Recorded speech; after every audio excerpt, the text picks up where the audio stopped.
আসসালামু আলাইকুম। তো আজকে দেখাবো কিভাবে চুই ঝাল দিয়ে গরুর বট রান্না করি। গরুর বট রান্নাটা এত মজা হয়েছিল, যেমন ঝাল ঝাল তেমন টেস্টি। আপনারা কালারটা দেখলেই বুঝতে পারবেন।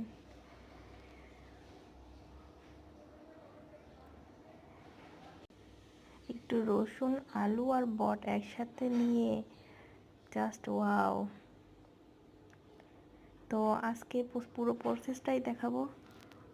প্রথমে চুলায় একসাথে গরুর বট, পেঁয়াজ, রসুন, শুকনো মরিচ একসাথে মেখে, সাথে একটু চুই ঝাল দিয়ে মেখে একসাথে চুলায় উঠাই দিয়েছি।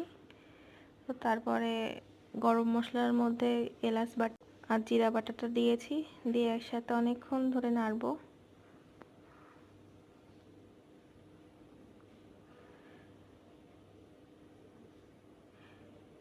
এবার আদা বাটাটা দিয়ে দিয়েছি।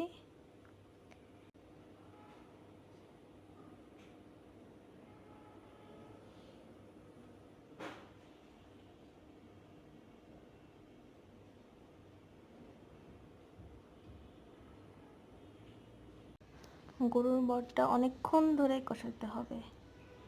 তো এখন হচ্ছে গোলমরিচ, লবঙ্গ আর ডালচিনি বাটা দিয়ে দিলাম।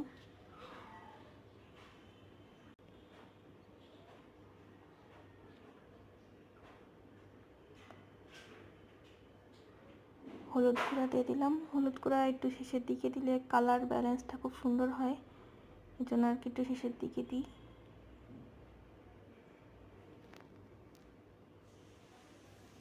লবণটা প্রথমেই দিয়ে দিয়েছিলাম, পরে আস্ত রসুন, আলু আর হচ্ছে চুই ঝাল, চুই ঝালটা খুব দ্রুত সেদ্ধ হয়ে যায়, তো এই জন্য এটা একটু পরে দিলাম। তো এর সাথে সবই নেড়ে নিব।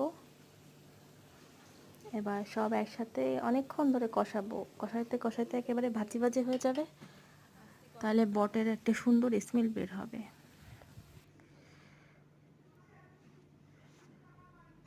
আপনারা নিজেরাই দেখতে পাবেন কালারটা জাস্ট কিভাবে চেঞ্জ হয়ে যায়।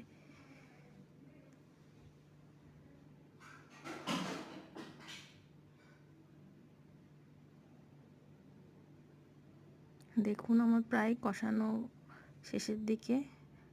আর ঝোলের পানিটা দিয়ে দিব। আমি একেবারে কষাইতে কষাইতে ভেজে ফেলেছি বটটা।